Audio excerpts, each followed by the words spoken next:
Hey, welcome to the All Hard Grit and Grind channel. Now, in this video, we're going to be acknowledging and celebrating the life and legacy of a man named Joseph Edison Walker. Joseph Edison Walker. Now, he was a man who was born in 1879 on a plantation. He was born to two sharecroppers. His mom and dad were both sharecroppers. And he grew up in this area. He went to school, and once he graduated high school, he attended Alcorn State University. And he also went to medical school because he wanted to be a physician.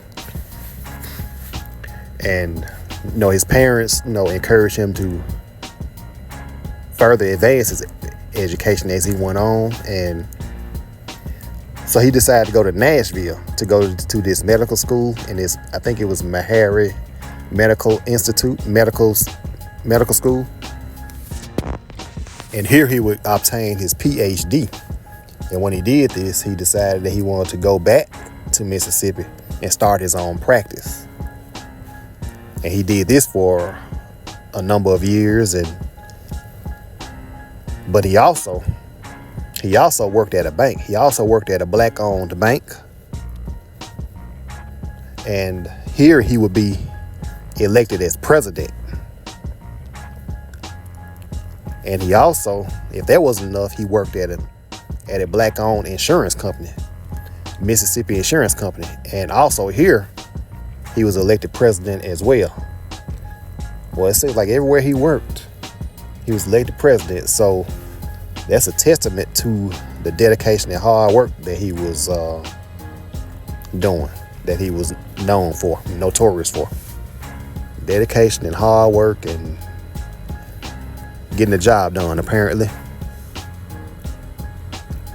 Now the insurance company decided to relocate a little further north, about 4 hours north, to Tennessee, more specifically Memphis.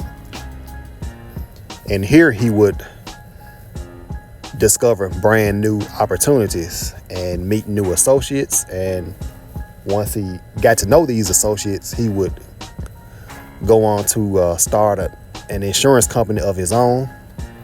And that company would be the Universal Life Insurance Company. And he ran this company from 1923 to 1952. He was the president of this company as well. And it would become one of the largest black-owned insurance companies in the country. Now, while he did all this, he founded his own church. He founded Mississippi Boulevard Christian Church. He founded it in 1922. Around the same time, he founded this insurance company. So talk about upward mobility. He could have written a book on that if he wanted to. Oh yeah, and to this day, that church, the doors to that church are still open. It is still in operation, and it's currently being ran by relatives, possibly grandchildren or even great-grandchildren. I'm not sure. But it's most definitely open. Okay, a little bit over 20 years later, he began another venture, this time into banking, and this time with his son, Antonio Maceo Walker. And he had a business degree, a master's business degree. And they started a banking business. They started a bank called the Tri-State Savings and Trust, later known as the Tri-State Bank of Memphis. And this would be one of the more prominent black-owned banks in the South, and it would serve as an avenue for Black Americans during the height of the Jim Crow era to obtain loans and mortgages and money for personal reasons. Because we all know that during the Jim Crow era, banks were not dealing with black people. They were on the exclusion list. And the Tri-State Bank was a remedy for that.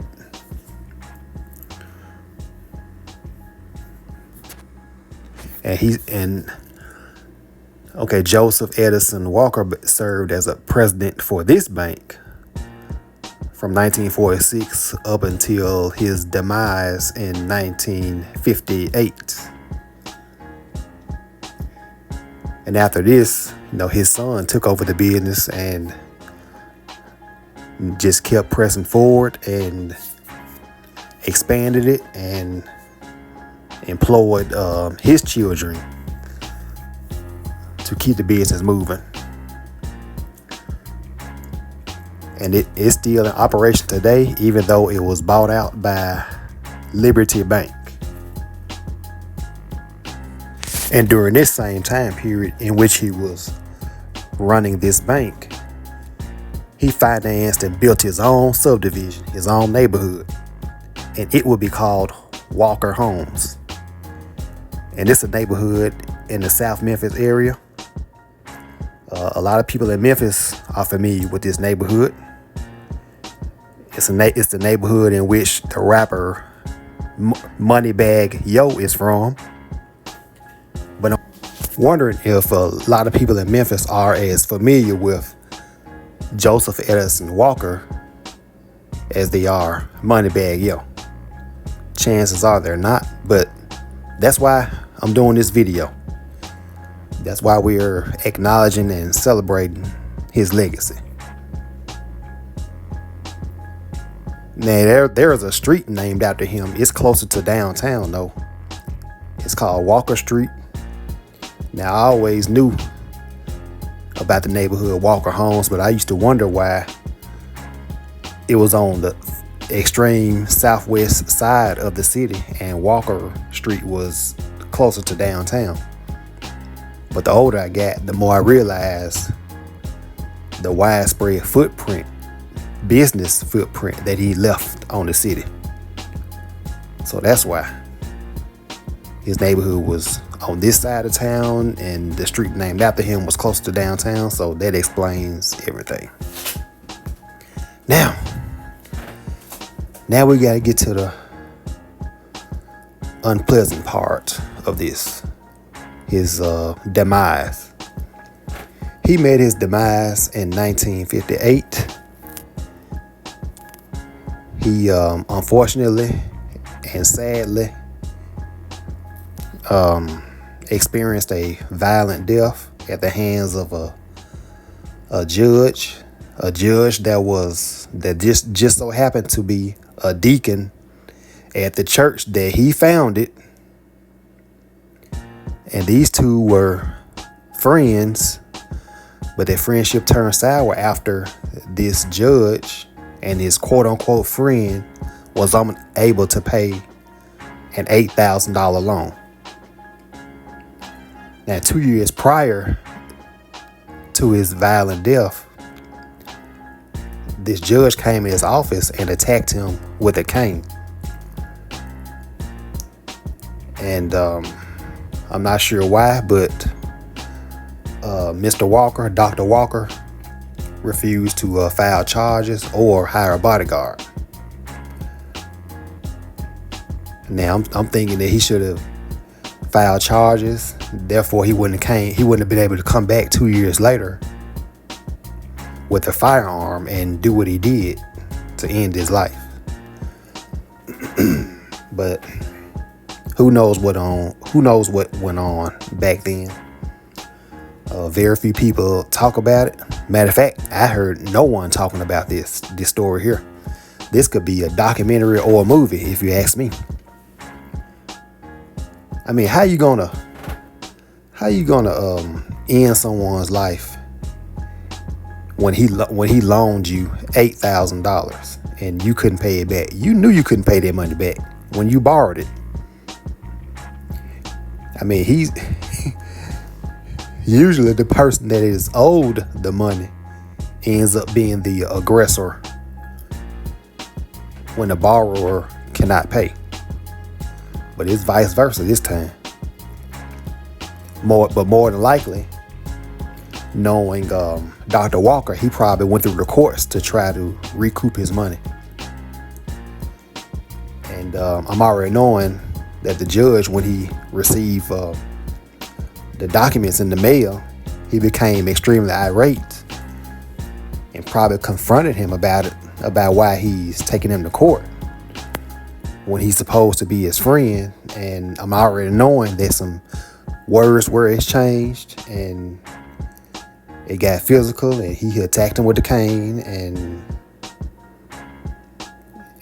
eventually 2 years later, long story short, he came back with a firearm. So this was a fairly long-running beef between these two. Unnecessary, if you ask me.